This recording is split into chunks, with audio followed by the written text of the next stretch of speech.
What's important about these press conferences, so to speak, isn't what Trump is saying because he doesn't understand anything. It's actually what the reporters are asking. It shows us what they understand. So let's go to this first clip. To escort those ships through the Strait of Hormuz with or without allies? We're doing very well there. We're doing very well overall. We don't use the strait. We don't. The United States. We don't need it. Europe needs it. Korea, Japan, China, a lot of other people. So they'll have to get involved a little bit on that one. Mr. President. Yes, I mean, the U.S. doesn't use the strait in the sense that U.S. tankers are going through it, though some do. And Chinese and Japanese tankers are still free to transit the strait. They just can't transit it if they buy or sell their oil and gas in dollars. That's what Iran is preventing. That's why you read that ships are getting through like Chinese ships, because China is buying the oil or gas in yuan. So the importance of the Strait of Hormuz for the United States is not a physical one. It's a what oil is priced in dollars, the petrodollars that can go in and out. So a educated question from a reporter would be, none of the oil passing through the strait is in petrodollars. So what does that mean for our economy? That's the question. And in this 12 minutes of everybody asking these questions, you never hear that question. So again, Trump doesn't understand anything, really. I mean, again, he's a total ignoramus. But what's really important is that the press doesn't understand it, and by extension, their audience doesn't understand it. In this next clip, he talks about Israel. Mr. President, do you think Israel will be ready to end the war when you're ready to end the war? Mr. President, Mr. President, The relationship's a very good one. I think so. Mr. President. We want more or less similar things. You know what we want? We want victory, both of us, and that's what we've got. Mr. President. So, no, Israel and the United States do not want similar things at all.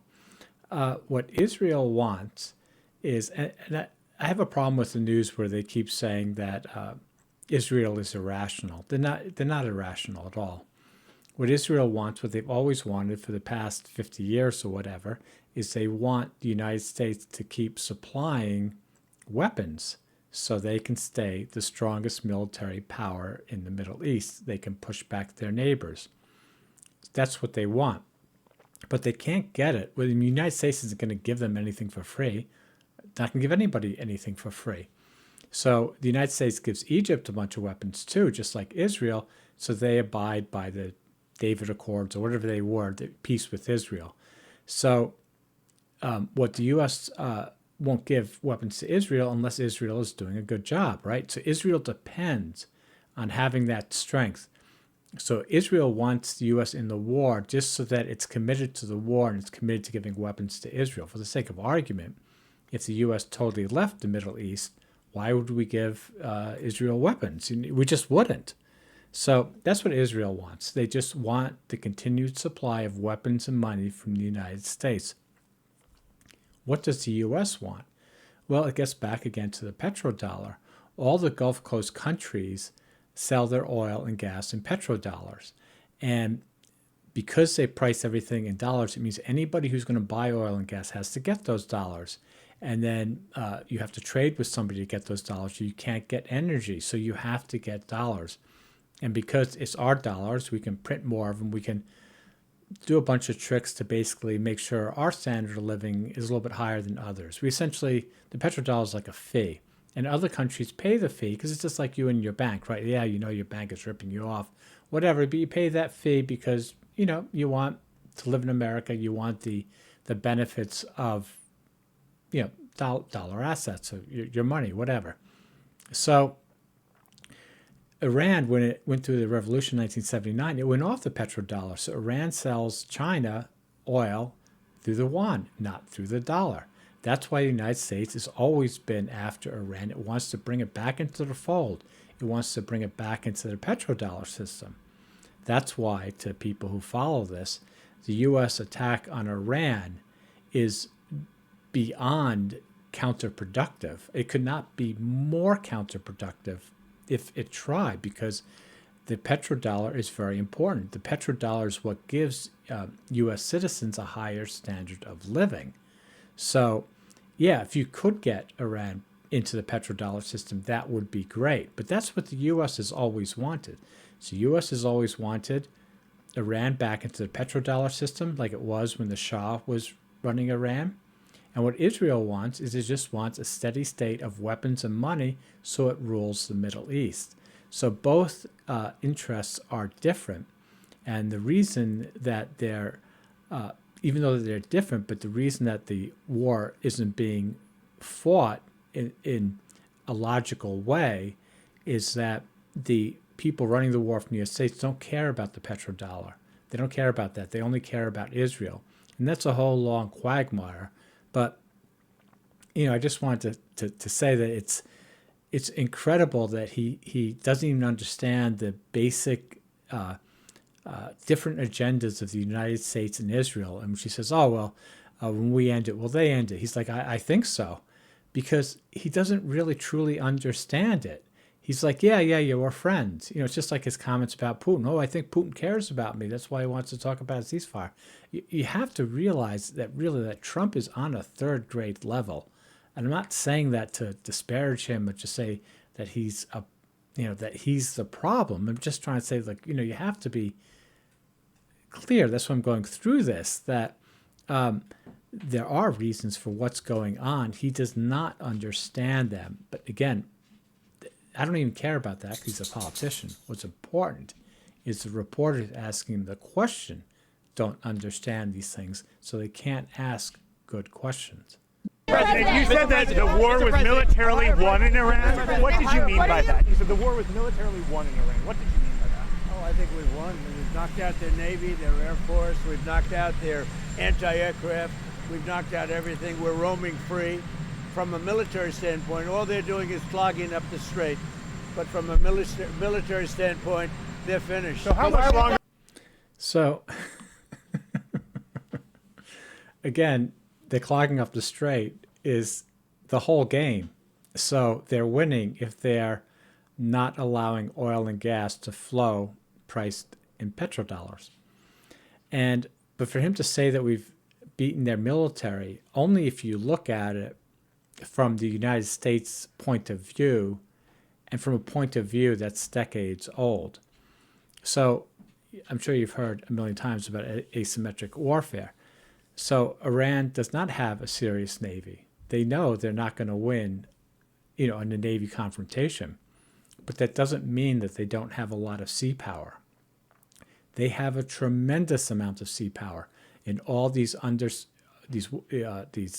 drones, these water drones, submersibles, and these fast attack boats that are in tunnels underground, under the water, that they can release, like Batman, whatever, into the water. Thousands of these things.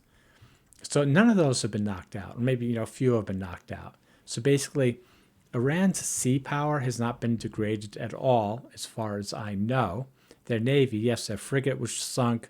Their little thing they were experimenting on with their drone aircraft carrier thing, yeah, that was sunk.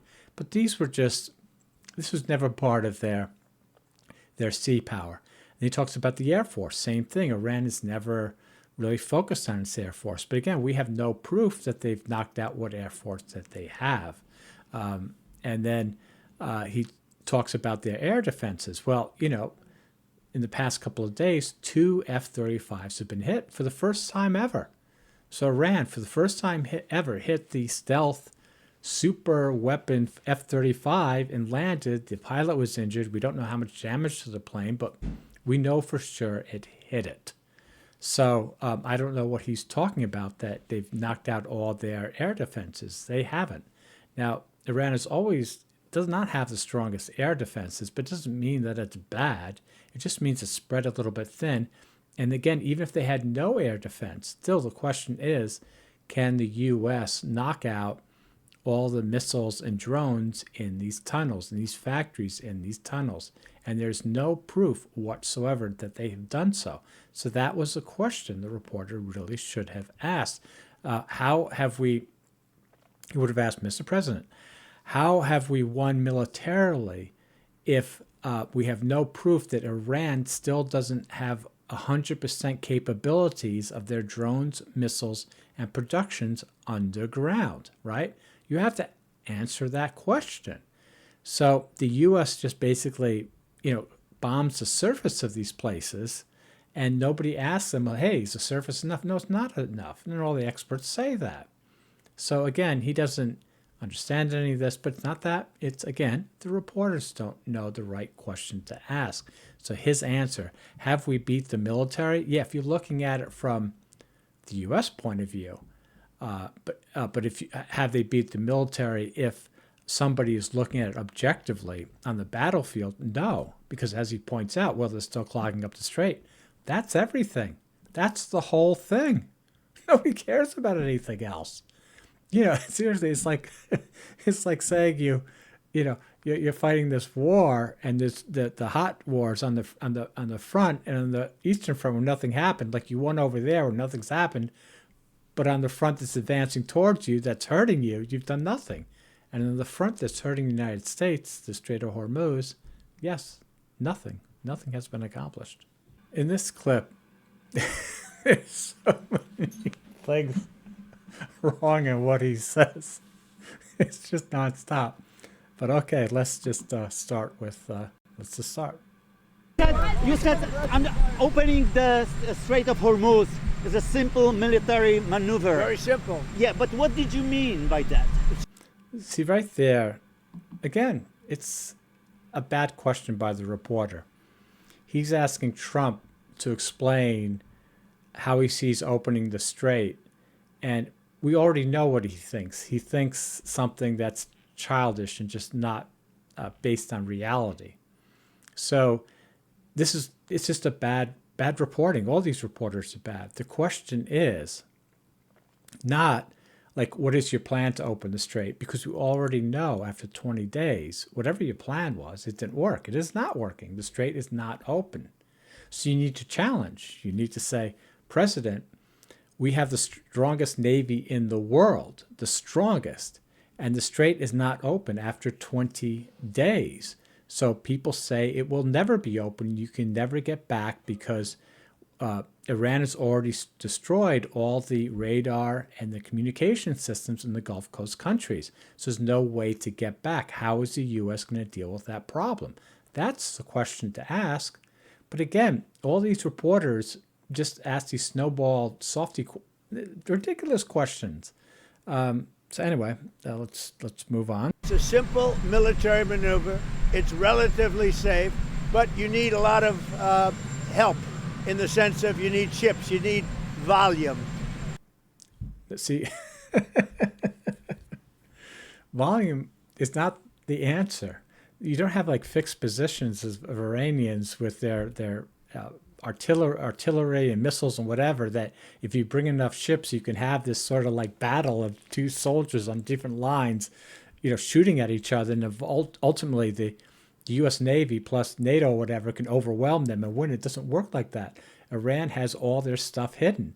So the ships come in, all the stuff comes out in the middle of the night or whatever, it hidden, and it attacks. And there's nothing, the volume makes it worse because there's not enough space in the strait to move. So now these ships can't get out of each other's way. So again, he doesn't understand whatsoever why it can't work. And it's not like, the Navy wouldn't explain to him. Again, it's not as if there aren't people that know these answers. But again, the reporter is not challenging him on it. And the reporter doesn't go to a Navy person and say, hey, listen, Trump said it's volume. Like, we just had volume in the strait, we could get through. Is that true? And they would tell you what I told you. Like, no, volume is not the problem. The problem is, how do we get at these missiles, drone boats, and that are hidden, and air drones? How do we get at them? If we can't get at them, they will overwhelm us. That's the problem. That's the core problem.